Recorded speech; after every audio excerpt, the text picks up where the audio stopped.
didapatkan oleh mereka yang telah wafat, ya walaupun mereka telah meninggal dunia dan tidak beramal lagi. Yang pertama tadi telah kita singgung sedekah jariyah. Ya, sedekatin jariyah yaitu amal-amal kebaikan yang pahalanya tetap mengalir. Bismillah. Assalamualaikum warahmatullahi wabarakatuh. Waalaikumsalam warahmatullahi wabarakatuh. Ustaz, saya mau tanya amalan yang baik buat ibu yang sudah meninggal karena selama ibu hidup di dunia saya belum bisa memberikan kebahagiaan kepadanya. Terima kasih.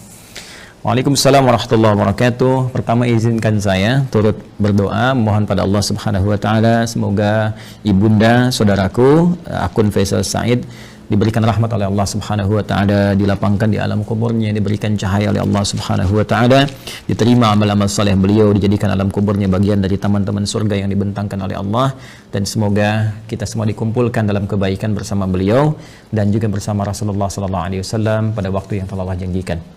Selanjutnya, baik terkait dengan pertanyaan ini, saya juga berbahagia bahwa Masya Allah ada pertanyaan dari Anda seperti ini menunjukkan satu bagian yang tidak mudah didapati sebagai rasa cinta dari anak kepada orang tua. Karena tidak semua anak bisa memiliki perasaan semacam ini. Maka berbahagialah ketika tumbuh nilai-nilai itu, kecintaan kepada ibunda yang memang sangat dimuliakan dalam Al-Quran. Ya, seorang ibu Masya Allah berapa kali mendapatkan keutamaan dalam Al-Quran, ya seperti di Quran surah ke-31 misalnya di ayat ke-14, Quran surah ke-46 di ayat ke-15, bagaimana Allah melukiskan perjuangan seorang ibu sampai kita harus berbakti maksimal kepadanya, kan, sampai nanti puncaknya di Quran surah ke-17 ayat 23 ketika Allah menetapkan kita harus berbakti kepada Allah, setelah itu meletakkan bakti kepada kedua orang tua setelah pengabdian kita dan penghambaan kita kepada Allah Subhanahu wa taala. Dan diutamakan lagi ibu disebutkan 3 kali dalam hadis Nabi sallallahu alaihi wasallam ketika ada seorang sahabat bertanya, man abar, kepada siapa saya mesti berbuat baik? Maka Nabi menjawab, ummak, kepada ibumu. Qala thumma man, kemudian kepada siapa? Qala ummak, kepada ibumu. Qala thumma man, kemudian kepada siapa? Qala ummak, ibumu. Baru kemudian yang keempat disebut abak. Ya, bukan berarti dalam konteks ini ayah misalnya tidak punya prioritas, tidak. Tapi ini ingin menunjukkan bagaimana keutamaan seorang ibu yang memiliki keistimewaan di hadapan Allah dan Rasulnya. Pun demikian ayah pun nanti punya keutamaan dalam konteks yang terpisah. Dari sini Nabi memberikan bagaimana isyarat kepada para sahabat, ya ridwanullah alaihim jami'an, untuk berbakti kepada ibundanya. Ya, dalam keadaan hidup misalnya, kalau Anda buka kitab Al-Adabul Mufrad karya Al-Imam Al-Bukhari, dikisahkan bagaimana seorang yang berjuang sudah berangkat ke medan jihad, dilaporkan oleh kawannya, ya ibunya sedang menangis. Ya, karena belum bisa melepas kepergiannya pada saat itu, belum ketemu chemistry-nya. Ya, maka Nabi memanggil kemudian si anak muda ini, yang dipanggil oleh Nabi, maka Nabi katakan kepadanya, idhab, ya irji' ila ummik, bermakna pergilah kembali, pulang kepada ibumu, buat dia tertawa sebagaimana engkau telah membuatnya menangis. Buat dia tertawa sebagaimana engkau telah membuatnya menangis. Ini para ulama mengomentari bagaimana kedudukan seorang ibu sampai jihad berbakti kepadanya dalam keadaan hidupnya, membahagiakannya, memuliakannya, ya itu diutamakan bahkan melebihi jihad dalam medan perang jika ada kemudian hal-hal yang menuntutnya secara syar'i. Al-Imam Ali bin Abi Thalib karramallahu wajhah, ya mengomentari statement Nabi sallallahu alaihi wasallam ketika menyebutkan 3 kali ummak, ibumu. Maka dikomentari oleh beliau, karena ibu memiliki 3 keistimewaan yang tidak didapati oleh ayah. Yang pertama, ibu yang mengandung, ayah tidak mengandung. Yang kedua, ibu melahirkan, ayah tidak melahirkan. Yang ketiga, ibu menyusui, ayah tidak menyusui. Dengan 3 keutamaan ini, Nabi kemudian memberikan gambaran ibumu. Ada komentar yang lain bahwa ketika orang ini bertanya, maka peluang terbaiknya untuk berbakti ada kepada ibunya. Sehingga Ibnu Abbas radhiyallahu taala anhuma ketika didatangi oleh seseorang di masa beliau menjadi mufti, ya, aku punya persoalan, aku punya maksiat yang cukup tinggi aku kerjakan, bagaimana cara bertobat kepada Allah Subhanahu wa taala? Ibnu Abbas kemudian berkata, apakah engkau masih punya ibu? Ya, kata orang ini, ya aku masih punya ibu. Maka kata Ibnu Abbas radhiyallahu taala anhuma, pergilah engkau pulang, ya kemudian layani ibumu, bahagiakan ibumu, ya, dan berbuat baiklah kepada ibumu. Orang ini bertanya, kenapa engkau berfatwa demikian, kan? Dia tidak menyuruh misalnya saya maksimalkan sholatnya, maksimalkan misalnya sedekahnya, tapi yang diutamakan ke ibu. Karena kata Ibnu Abbas radhiyallahu taala anhuma, saya tidak melihat yang lebih utama untukmu saat ini kecuali yang itu. Inilah bagaimana kejeniusan Ibnu Abbas radhiyallahu taala anhuma, karena memang dalam narasi-narasi ayat-ayat Al-Qur'an firman Allah Subhanahu wa taala, kedudukan membahagiakan berbakti kepada ibunda itu langsung ditempatkan oleh Allah Subhanahu wa taala setelah penghambaan kita kepada Allah. Wa qadha rabbuka alla ta'budu illa iyyah wa bil walidaini ihsana. Kepada kedua orang tua kita wajib berbuat baik di tempat setelah penghambaan kepada Allah. Dan di antara kedua orang tua ini, ibu menempati posisi yang sangat tinggi. Wasainal insana biwalidayhi hamalathu ummuh. Jadi ketika dua ini disebutkan, kata Allah di Quran surah 31 di ayat ke-14, dan kami wasiatkan kepada ke seluruh anak-anak itu untuk berbakti kepada kedua orang tuanya. Siapa di antara mereka kalau mau didahulukan? Ya hamalathu ummu, maka prioritaskan ibumu dulu, ya kan? Ayah juga kita hormati, ya, kita istimewakan, tapi ibu di sini dalam konteks kita ada pertanyaan, ibu mendapatkan kedudukan yang sangat luar biasa. Demikian di Quran surah ke-46 ayat 15. Nah, ini yang paling menarik dalam konteks kehidupan. Allah, Rasulullah SAW meminta kita memaksimalkan, orang banyak berbuat baik, tapi tidak sedikit orang-orang yang bisa memaksimalkan itu setelah ibunya wafat. Dan Anda termasuk yang dianugerahi oleh Allah Subhanahu wa taala kemampuan, keinginan dan azam untuk berbuat baik ibu walaupun telah wafat. Maka berbahagialah. Di antara caranya ada yang Nabi SAW sampaikan, bahkan disebutkan dalam hadis riwayat Muslim sampai dengan 9 lafaz. Saya sebutkan hadisnya, qala Rasulullah sallallahu alaihi wasallam, idza matal insanu atau idza matal abdu. Ya, kata Nabi SAW, jika seorang manusia yang biasa beraktivitas. Jadi insan itu, kata insan disebutkan 65 kali dalam Al-Quran, menunjuk pada term manusia dengan totalitas aktivitasnya. Jadi kalau terkait dengan nafsunya, tampilan fisikalnya disebut dengan bashar, 35 kali disebutkan dalam Al-Quran. Jika terkait dengan sifat-sifat lembutnya, harmoninya, yang berbeda dengan jin, ya, dari penampakan dan gaibnya, itu disebut dengan al-ins. 18 kali ins dan jin dipasangkan dalam Al-Quran. Kemudian ada lagi menyebut sifat sosialnya an-nas, setidaknya 241 kali kurang lebih disebutkan dalam Al-Quran. Jika menyebut asal genetiknya disebut dengan Bani Adam, disebutkan 7 kali dalam Al-Quran. Nah, kalau disebutkan insan, al-insan 65 kali disebutkan dalam Al-Quran, itu menunjuk kepada totalitas aktivitas. Jadi saat mulai bangun tidur sampai tidur lagi. Nah, kata Nabi, idza matal insanu, jika manusia yang biasa beraktivitas dari mulai bangun tidur sampai tidur lagi, dari bangun sampai tidur lagi, kemudian meninggal, wafat. Ya, di kalimat pertama ini, pembuka hadis ini ingin memberikan kesan kepada kita bahwa mohon maaf sekali, sepadat-padat apapun kita beraktivitas, pada akhirnya meninggal juga. Pada akhirnya wafat juga. Karena itu pembuka hadis ini memberikan satu pengingat yang sangat penting kepada kita. Jangan lupa, awas, jangan lalai bahwa satu saat kita akan pulang kepada Allah. Apa yang kemudian ingin dipertaruhkan di dunia ini sampai Anda lupa mengerjakan ibadah, berangkat gelap, pulang gelap, demi harta tidak seberapa yang kalau didapat kemudian meninggal juga belum tentu dipakai, sampai berselisih, sampai bertarung, sampai ada yang saling menyingkirkan, menyungkurkan, bahkan mohon maaf sekali menumpahkan darah. Waliyadzubillah. Allah, berlindunglah kepada Allah Subhanahu wa taala. Berlindunglah. Karena apapun yang Anda dapatkan saat di dunia, satu saat akan ditinggalkan. Jika bukan Anda meninggalkan dunia, maka dunia akan meninggalkan Anda. Satu saat kita akan wafat. Dan bila seorang manusia telah wafat yang biasanya beraktivitas, ya, in qata'a sa'iru amalih, maka akan terputuslah semua aktivitasnya itu. Peluang dia mengumpulkan nilai-nilai kebaikan. Karena rumus kebaikan dalam Islam itu dengan konteks kehidupan akhirat yang telah kita selesaikan dunianya dan berpindah kepada dimensi lain, ya, barzakh kemudian akhirat, maka Al-Quran memberikan wawasan kepada kita, dan dengan wawasan ini kita diminta untuk mengumpulkan dan menyiapkan bekal terbaik. Ya, gambarannya kan seperti ini. Ini kan dunia, ya, yang saat ini kita sedang beraktivitas. Kemudian setelah itu kita pindah ke barzakh, pemisah. Ya. Kemudian akhirnya akhirat. Ini akhirat, ya. Ini yang terakhir. Akhirat. Ini ad-dunya. Kemudian ini barzakh. Bainahuma barzakhul la yabghiyan. Demikian di surat Ar-Rahman, ya. Nah, ini kan hakikat kehidupan kita di sini. Ini tujuan akhirnya, ya, akhir kehidupan, karena itu disebut dengan akhirat. Sekarang kita ada di sini, ya, tempat beraktivitas sementara.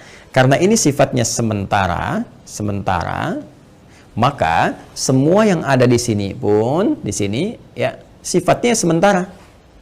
Ya, mohon maaf, usia kita, ini sifatnya sementara, tidak abadi. Ya, hanya sementara saja. Dibatasi dengan apa yang disebut dengan ajal namanya. Ya kan? Jadi begitu ajalnya tiba, maka selesailah kemudian usia kita. Ini batasan ini contohnya misalnya di Quran disebutkan di surah ke-7 Al-A'raf di ayat 34. walikulli ummatin ajal, dan setiap umat itu bukan satu dua orang, semua umat yang pernah beraktivitas di bumi mereka memiliki batas usia. Fa idza jaa ajaluhum la yastakhiruna sa'atan wa la yastaqdimun. Jika telah tiba ajalnya, maka tidak akan pernah bisa dimajukan atau dimundurkan. Pada saat itu berhenti, selesai. Ya, berhenti dan selesai, akan didatangi oleh maut namanya. Ya, maut. Di Quran surah ketiga Ali Imran di ayat 185. Kullu nafsin dha'iqatul maut. Maka maut datang ya untuk sudah menerapkan perintah Allah Subhanahu wa taala sesuai dengan batas ajal ini dan mengambil kembali untuk memindahkan kepada dimensi berikutnya. Yang bertugas membawa maut ini nanti ada bahkan satu malaikatnya khusus spesifik disebut dengan malakul maut ya di Quran surah ke-32. Di ayat yang ke-11 ya paling kanan agak ke bawah, qul yatawaffakum malakul mautil ladzi wukkila bikum, ya katakan Muhammad SAW bahwa setiap yang hidup itu akan didatangi oleh malakul maut. Jadi ada malaikat khusus ya yang ditugasi untuk membawa maut. Maka kalau ini sudah tiba maka selesai ajal.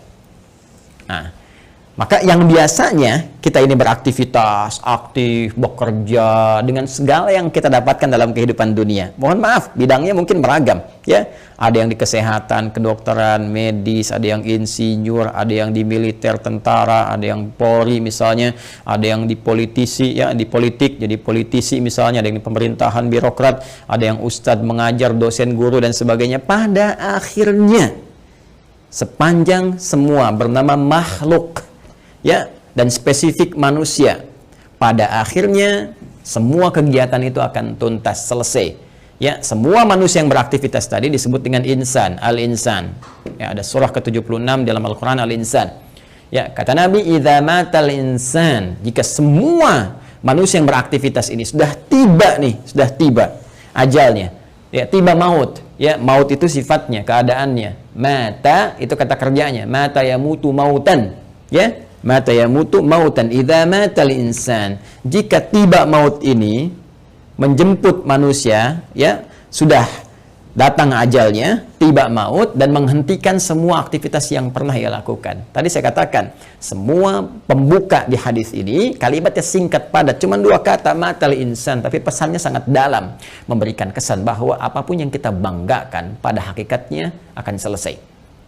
Apapun yang kita tonjolkan dalam kehidupan pada hakikatnya akan selesai. Apakah harta benda yang kita tampilkan, apakah kedudukan yang kita tonjolkan dan sebagainya, semua akan tuntas, selesai dengan tibanya maut. Ya, karena sifatnya kehidupan kita di dunia ini sementara, maka usia pun sementara, bekalnya pun sementara. Silakan Anda kumpulkan sampai banyak bermewah-mewah misalnya, mohon maaf kendaraan banyak yang mewah, pakaian mewah, pada akhirnya meninggal nggak dibawa. Ya, alam kubur itu tempatnya hanya setempat seukuran jasad kita saja. Nggak ada seukuran rumah Anda, seukuran mobil Anda untuk memasukkan semua aset Anda. Tidak, selesai kawan. Karena itu sering-kali merenung, sering-sering merenung.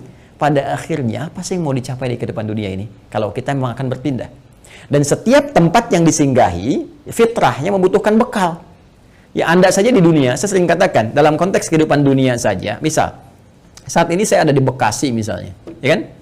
Saya akan pergi di satu provinsi yang sama, ya. Misalnya ke Bandung lah, sama-sama Jawa Barat misalnya. Atau ke tetangga ke Jakarta misalnya. Ya. Ini kita ke Jakarta saya yang jaraknya tidak terlampau jauh, mesti punya bekal. Ke Bandung mesti punya bekal. Apatah kalau saya ingin ke Sumatera, kalau saya ingin ke Papua, atau saya ingin keluar Indonesia misalnya, pasti harus punya bekal. Mustahil berpindah tempat, ruang, dan waktu tanpa bekal memadai yang kita bawa. Itu mustahil. Ya. Nah, kalau dalam konteks keduniaan saja mesti punya bekal, maka bagaimana dengan dimensi yang berbeda? Dunianya kita tinggalkan. Ini kan kalau dari sini masih ke Malaysia, masih dunia. Ya kan? Ke Amerika masih dunia. Ini sekarang kita meninggalkan dunia. Bahkan pengumuman disampaikan telah meninggal dunia. Artinya meninggalkan dunia. Maka mutlak mesti punya bekal. Dan di dalam konteks keduniaan saja, bekalnya bisa beda. Saya pergi ke Arab, di Arab mungkin kulturnya beda, makanan pokoknya tidak sama, maka bekal yang dibawa pun akan menyesuaikan dengan itu. Sekarang kalau dalam konteks kehidupan dunia saja, bekal di satu tempat bisa berbeda, maka apalagi dengan dimensi yang berbeda. Mesti ada bekal untuk hadir ke sini. Ya. Di saat kita bawa ke sini, semua bekal dunia tanggal, yang dunia ini hilang. Ya, karena beda tempat. Sekali lagi, apa yang kita bawa di sini, kita bawa rupiah dari sini. Apakah akan laku dibawa di Amerika? Ya, laku misalnya dibawa di Kanada, laku dibawa di Jerman dan sebagainya. Belum tentu. Belum tentu, kita harus tukar dulu gitu kan? Atau barangkali belum berlaku misalnya dan seterusnya. Boleh jadi. Nah, sekarang kita akan pindah tempat, dimensi berbeda. Apa yang harus kita bawa? Apa yang harus kita siapkan di dunia ini? Ya, sehingga kita bisa bawa saat berpindah ke alam barzakh ini sebagai persiapan menuju akhirat. Ya. Maka tiada lain, rumusnya lanjutkan hadisnya. In qata'a sa'iru amalih, maka terputus semua peluang amalnya. Ya, pertama amal. Nah, amal. Amal itu masih umum.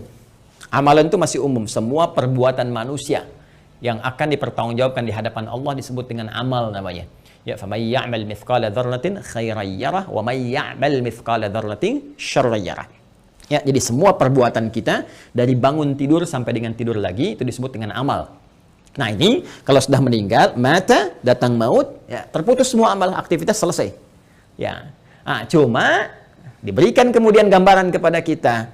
Ada amal ini yang saat dikerjakan itu dicatatkan punya nilai. Yang nilai ini menjadi bekal yang akan dibawa ke dimensi selanjutnya, ke ruang selanjutnya setelah kita wafat. Singkatnya dibawa ke alam barzakh, bahkan sebagai bekal menuju akhirat. Dan ini bisa kita siapkan saat di dunia.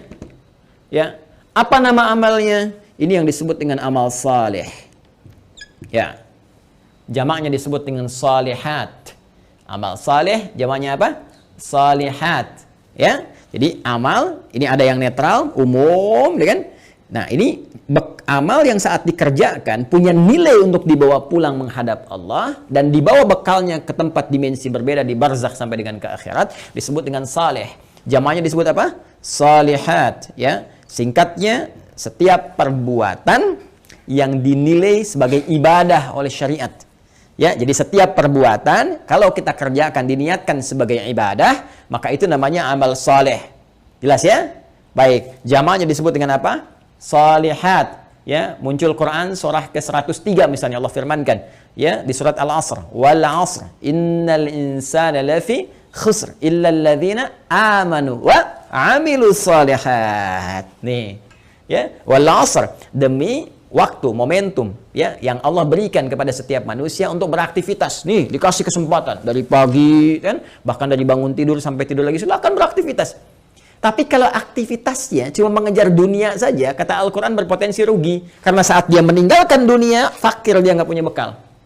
Ya, ada di antara mereka yang cerdas. Mereka beraktivitas, mengerjakan dunia, bahkan kaya dalam kehidupan dunianya. Kaya, mobil punya, kendaraan cukup baik, di rumah baik juga, Masya Allah. Tapi yang paling menarik, mereka juga punya persiapan-persiapan akhiratnya. Apa itu? Illalladzina amanu wa amilus shalihat. Ya, kecuali orang-orang yang cerdas, mereka beriman, yakin di antara keimanan mereka, selain iman kepada Allah, iman kepada Rasulullah, mereka pun yakin, iman tanpa ragu, ada kehidupan setelah wafat. Ya, makanya rukun iman kan ada 6.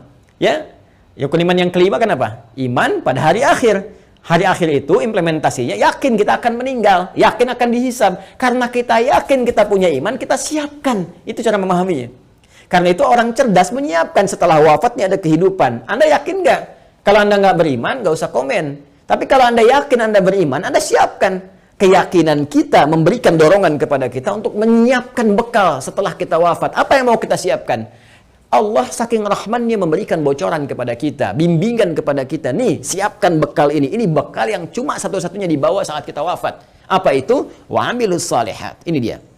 Amal-amal saleh. Maka jadikan setiap bekal kegiatan kita itu menjadi amal saleh. Caranya bagaimana? Niatkan karena Allah Subhanahu wa taala.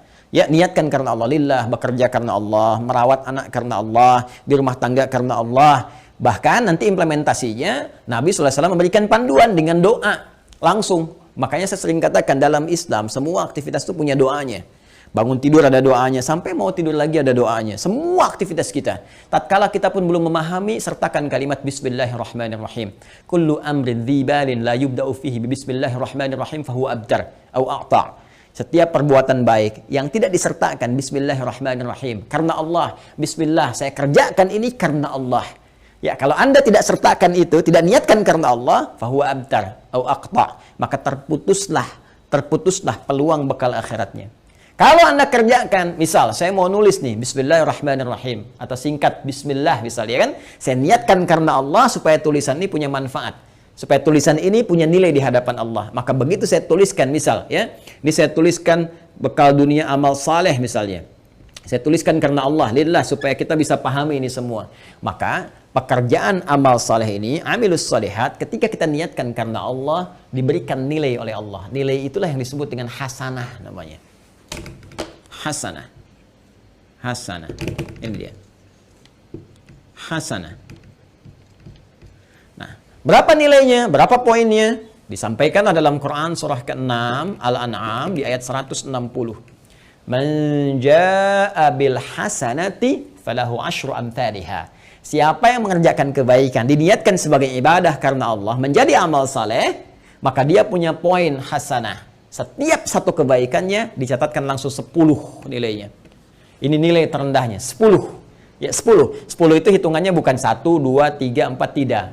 Dalam pandangan Allah berbeda cara menghitungnya. Di hadis Muslim datang ke masjid saja, dia kan baru datang untuk niat ibadah dapat 25. Satu kedua 500 tahun, dua ketiga 500 tahun, demikian seterusnya. Dan ini poin yang paling kecilnya. Nanti ada kalau infak bisa berapa, gitu kan? Nanti ada kalau baca Al-Quran bisa berapa, lebih banyak, lebih banyak, lebih banyak lagi. Nah, itu yang disebut dengan hasanah. Karena itu sering kita berdoa di Quran surah kedua Al-Baqarah di ayat ke-201. Wa minhum may yaqulu rabbana atina fid dunya hasanah wa fil akhirati hasanah wa qina adzabannar. Dan di antara mereka banyak yang berdoa kepada Allah, ya Allah, mohon bimbing kami untuk mengerjakan semua kegiatan dunia punya nilai akhiratnya hasanah. Dan di akhirat bisa dilihat hasanah itu ya Allah, sehingga mengantarkan kami pada rahmat-Mu dan memasukkan dengan rahmat itu ke dalam surga-Mu, ya, berjumpa dengan Rasulullah sallallahu alaihi wasallam. Amin, kan? Nah, kalau seorang meninggal terputus semua peluang ini. Ya, jadi nggak bisa ngerjakan hasanah lagi. Tapi ada rahasia. Kata Nabi, ada 3 amalan yang kalau dikerjakan, Masya Allah, ini yang sudah meninggal nggak bisa ngerjakan lagi, tapi hasanahnya tetap mengalir, pahalanya tetap mengalir, ngalir. Dan di antara yang 3 itu Nabi menyebutkan, perhatikan kalimatnya, idza matal insanu aw idza matal abdu in qata'a sa'iru amali illa min thalath, ya, atau illa min thalathatin. 1, shadaqatin jariyah. Sedekah jariyah. Ya. Nah, ini kalau kita gali lagi, ini lebih panjang lagi nih. Ya, mohon bersabar ya teman-teman sekalian. Ya, sedekah itu adalah setiap kebaikan yang mampu kita kerjakan. Kullu ma'rufin sedekah. Semua jenis kebaikan yang mampu kita kerjakan. Nah, sedekah dibagi pada 2 bagian. Bagian yang pertama yang tidak mengalirkan pahala abadi untuk kita. Maksudnya kalau kita wafat selesai. Yang kedua, kalaupun kita wafat, pahalanya tetap mengalir. Seperti apa yang dimaksudkan 2 keterangan ini dan bagaimana saudara kita ya Faisal, semoga Allah rahmati beliau dan ibundanya serta keluarga besarnya bisa memaksimalkan ini untuk memberikan yang terbaik pada ibundanya. Nanti kita lihat setelah menunaikan salat Isya berjamaah. Mohon izin kembali kita lanjutkan bahasan kita, bahwa pertama dari akun Faisal Said tadi menanyakan sebelum Isya beliau berkenan menginginkan adanya satu amalan yang bisa dipersembahkan untuk ibundanya yang telah wafat dan ingin membahagiakan beliau dalam keadaan saat ini. Bagaimana, apakah ada bimbingan dalam Al-Quran ataupun hadis-hadis Nabi Sallallahu Alaihi Wasallam? Tadi telah kita buka, telah kita sampaikan dengan begitu mendetil bahwa Al-Quran memberikan peluang terbaik bagi seorang anak ataupun anak-anak yang ingin berbakti kepada kedua orang tua, khususnya ibundanya tercinta. Baik itu saat masih ada bersama beliau ataupun juga telah meninggalkan bagian dari keluarganya. Di antara amalan-amalan itu, Nabi SAW memberikan gambaran kepada kita dalam salah satu sabdanya, dan bahkan disebutkan tadi saya katakan hampir 9 lafaz dalam Imam Muslim. Ya, Nabi SAW menyampaikan, qala Rasulullah SAW, idza matal insanu, jika manusia yang telah beraktivitas itu dari mulai bangun tidur sampai dengan tidur lagi, kedatangan maut, ya, tiba kemudian ajalnya, in qata'a sa'iru amalih, maka dengan wafatnya itu, dengan datangnya maut itu, terputuslah kemudian seluruh peluang aktivitas-aktivitas yang telah ia kerjakan, yang sebelumnya telah ia tenun. Sudah tidak ada lagi kesempatan. Maka karena tidak ada kesempatan beraktivitas lagi, di antara peluang untuk mencari bekal untuk pindah ke alam barzakh sebagai persiapan menuju akhirat pun terputus sudah. Ya, karena amal itu telah kita tadi uraikan dibagi pada 2 bagian. Ya, ada yang tadi objektif umumnya, kemudian dibagi 2, ada yang disebut dengan amal saleh, yaitu amal-amal kebaikan yang dinilai sebagai ibadah jika dilakukan karena Allah Subhanahu wa taala. Dan dia punya poin yang disebut dengan hasanah itu. Bila ada satu perbuatan menjadi hasanah, maka dia punya 10 poinnya. Ya, Quran surah ke-6 Al-An'am ayat 160 seperti telah kami tuliskan sebelumnya, man jaa'a bil hasanati falahu asyru amsalihha. Ya, maka siapapun yang mampu menenun kebaikan menjadi hasanah, punya nilai ibadah, maka dia punya poin 10. Ya, 10 tadi kami sampaikan saat sebelum Isya, bahwa jangan dihitung 1, 2, 3, 4, 5 karena Allah punya hitungan tersendiri yang nilainya jauh dari apa yang kita gambarkan.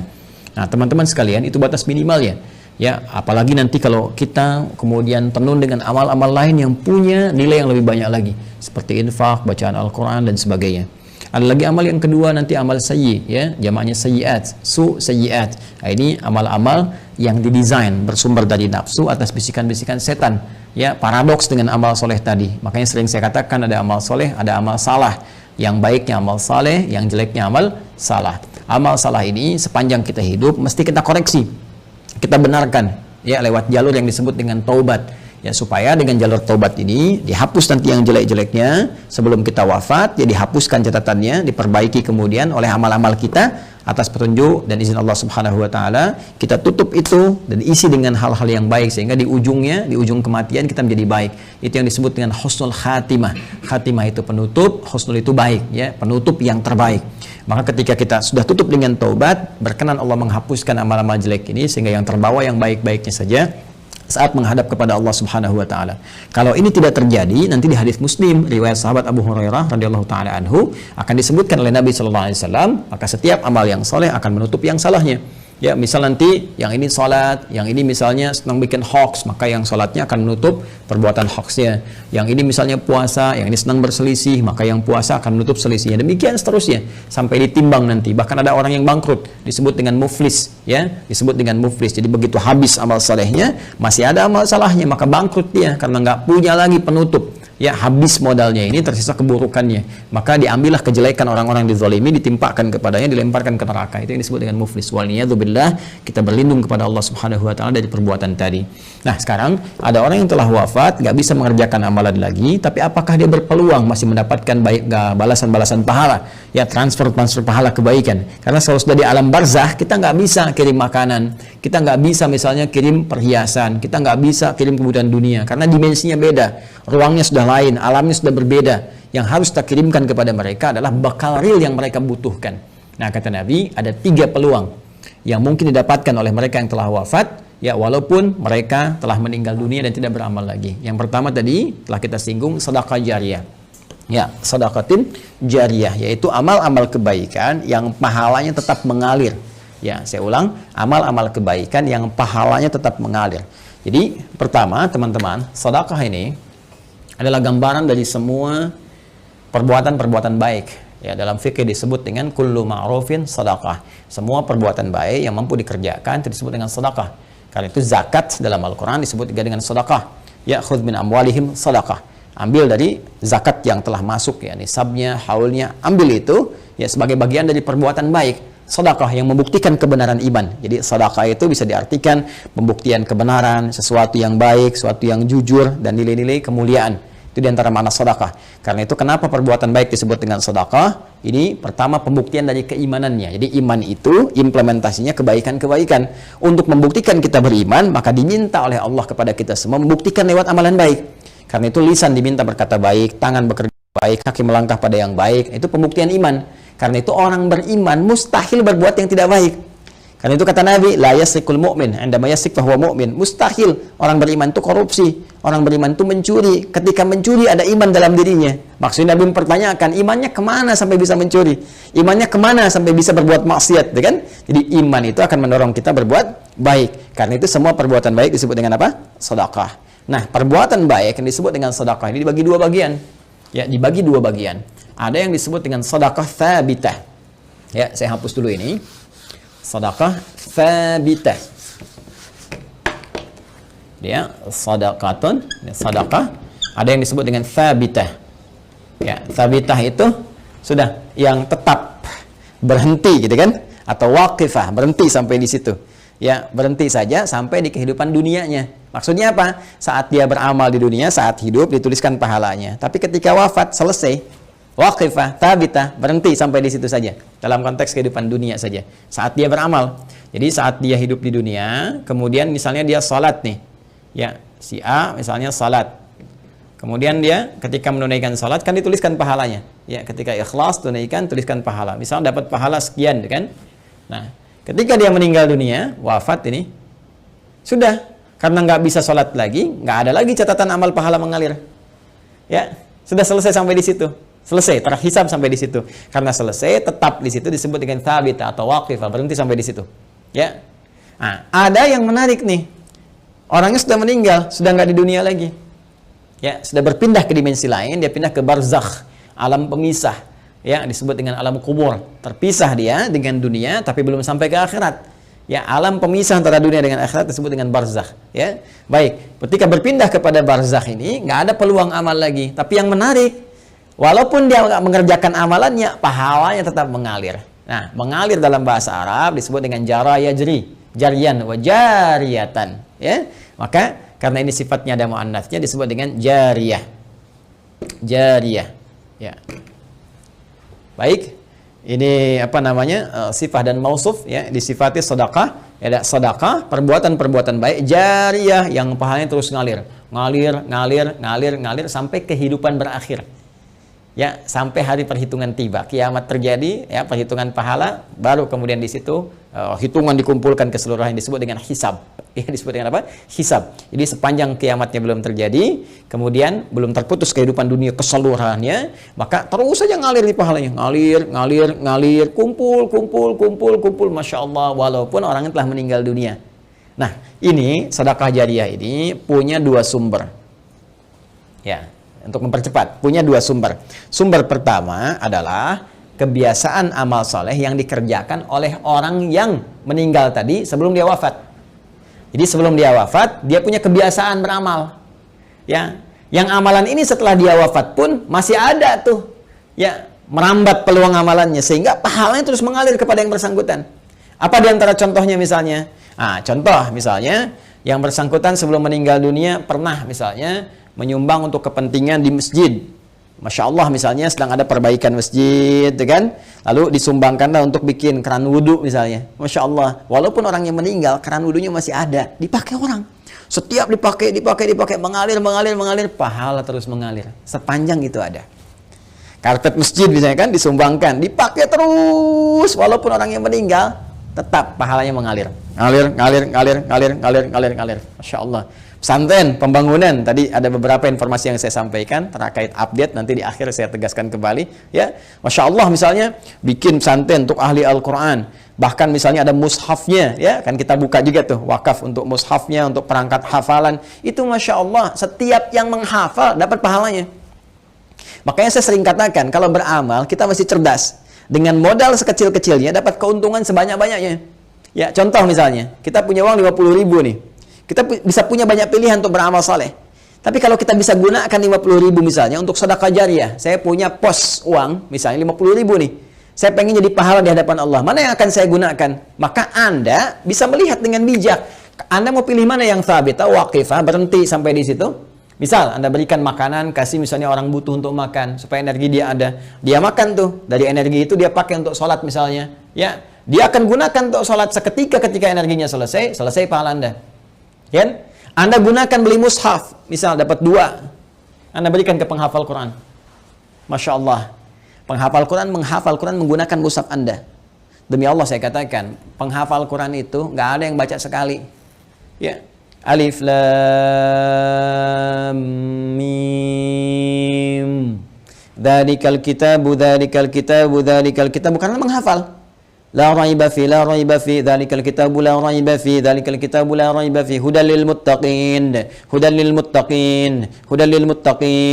dzalikal kitabu la raiba fi, hudal lil muttaqin. Saya mau tanya pada Anda, berapa kali dia mengulang? Berapa kali dia mengulang-ulang? Dan yang paling dahsyatnya, bukankah bacaan Al-Quran itu dinilai berdasarkan hurufnya? Bukan ayatnya. Bukan jumlah ayatnya, tapi jumlah hurufnya. Man qara'a harfan min kitabillahi falahu 10 hasanat. Siapa yang membaca satu huruf saja dari kitab Allah, dia mendapatkan setiap hurufnya 10 kebaikan. Dan berapa banyak pengulangan disebutkan oleh penghafal Al-Quran. Jadi dengan modal 50.000 itu berapa banyak pahala dapatkan. Nah, kadar Allah, si A ini misalnya dapat 2 orang nih, si A dengan si B sudah hafal dia dua-duanya. Dipakai jadi imam, Masya Allah, ngajarkan lagi, ini merambat lagi. Mushafnya masih ada, diwariskan lagi pada orang lain. Allahu Akbar, lahir dari sini misalnya 10 santri, sini 10 santri, ini punya murid lagi, modal cuma 50.000, berapa yang didapatkan? Maka dari itu cerdas-cerdas saat hidup mencari apa yang kira-kira bisa mendapatkan jariah di sini. Ya, tidak harus dengan harta, bisa dengan tenaga. Makanya kalau ada misalnya ya kegiatan di masjid, ikut di situ kan, dengan tenaga kita atau dengan sebatas yang kita mampu dan sebagainya ya, apa yang bisa kita lakukan. Ini jariah. Nah, ada lagi kondisi orangnya misalnya sudah tidak ada. Ya, ini bisa dikerjakan oleh siapa? Oleh anak misalnya. Ya, anak. Apa yang dilakukan oleh anak? Seperti tadi. Ya, misalnya dia membelikan mushaf, dikirimkan misalnya kepada siapa? Ya, kepada para penghafal Quran. Niatkan itu untuk misalnya diarahkan kepentingan ibundanya. Tadi seperti yang tadi disampaikan. Ya Allah, saya berniat dengan wakaf mushaf ini atas nama ibunda saya. Itu boleh dilakukan. Sah dikerjakan. Boleh-boleh saja. Silakan. Ya, Anda punya berapa? 50.000, 100.000, niatkan. Ya Allah, saya mau bantu untuk pesantren, saya niatkan untuk ibu saya. Sah. Boleh, kirimkan itu. Ya, kirimkan. Sampaikan. Boleh dengan itu semua Anda lakukan. Dan Masya Allah ketika itu dikerjakan, ada sesuatu yang akan terjadi, sesuatu yang berbeda. Ya, tapi juga ingat, tetap kita jaga dalam koridor amalan, amal solehnya. Nggak usah misalnya ditambahin apapun. Kalau saya sih sarankan, kalau Anda misalnya mau mushaf, sudah cukupkan dengan niat saja. Ya, dengan niat dalam hati kita bahwa ini kita niatkan untuk kepentingan ibunda saya. Ya, ini Anda nggak harus cantumkan misalnya, ya taruh foto misalnya, atau taruh ini, taruh itu nggak diperlukan menurut saya. Ya, walaupun mungkin ada pandangan berbeda, kita hormati. Tapi bagi saya pribadi, cukupkanlah seperti itu apa adanya. Sehingga dengan orang-orang membaca pun akan tercukupkan bagi pahala apa itu mengalir dengan izin Allah Subhanahu wa Ta'ala. Ya. Allah Ta'ala alam bisawab. Ini bagian yang pertama, sedekah jariyah. Satu. Ya. Kemudian yang kedua, teman-teman sekalian, bisa dalam bentuk ya ilmin yuntafa'u bihi, ilmu yang bermanfaat. Ya, ini juga bisa dikerjakan dari orang yang hidup, misalnya pernah mengajar, gitu kan? Makanya saya sering katakan, mohon izin sekali, anak-anak itu kalau dia dari kecil tuh, orang tua mengajarkan. Ya, ajak misalnya sampingnya sholat, ajarkan. Al-Fatihahnya kalau bisa dari orang tuanya, ayah atau ibundanya. Karena akan dibawa terus sholat. Ya, dibawa sholat. Ketika bisa dari orang tuanya, dipakai terus sholat, itu mengalir tuh, setiap anak sholat dapat bagian pahala. Ilmin yuntafa'u bihi, ilmu yang bermanfaat. Ya, bukankah orang tua banyak mengajarkan kebaikan? Pakai. Ya, dan yang ketiga, teman-teman sekalian, nah ini waladin salihin yad'u lahu, anak saleh yang banyak mendoakan kedua orang tuanya. Maka kalau tadi misalnya akun Faisal, saudara kita ingin berbuat baik, di antara 3 pilihan ini yang pertama bisa dilakukan, ya kan? Yang kedua bisa dipraktikkan, yang ketiga jadilah Anda pribadi yang saleh. Ya, jangan banyak larut dalam kesedihan. Manfaatnya nggak ada gitu kan. Sedih itu naluriah, fitrah, alamiah biasa saja. Itu terjadi pasti. Nabi pun sedih ketika ditinggal Sayyidah Khadijah misalnya. Bahkan ketika ditinggal pamannya, beliau sedih sekali. Sedih ya, itu biasa, itu fitrah. Tinggal ibunda beliau sedih. Ya, namun apa yang harus dilakukan oleh kita? Kita alihkan kesedihan itu menjadi sebuah energi yang positif yang mengantarkan kebahagiaan pada orang yang telah meninggalkan kita. Maka caranya apa? Perbaiki pribadi kita menjadi saleh. Ya, jadi anak yang saleh, yang disukai oleh Allah Subhanahu wa Ta'ala. Mulai rubah tampilan kita, tunaikan salat dengan baik, rajin membaca Al-Quran, bekerja dengan baik, yang halal jauhi yang haram-haram. Ketika semua itu dikerjakan, Anda tinggal mengangkat tangan bermohon pada Allah Subhanahu wa Ta'ala. Ketika sifat saleh melekat pada seorang anak, maka doanya langsung mustajab. Waladin salehin yad'u lahu. Seorang anak yang saleh, yang ketika bermohon kepada Allah, langsung doanya diantarkan jadi cahaya ke kuburan ibundanya atau ayahandanya. Langsung jadi cahaya. Dan itu boleh jadi pilihan terbaik yang bisa Anda lakukan untuk mempersembahkan pada ibunda Anda.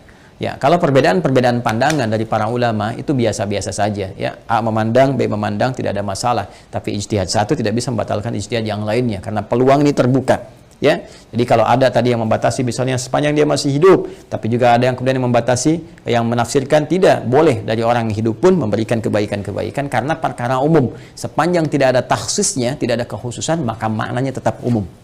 Jelas ya? Wallahu ta'ala alam bissawab.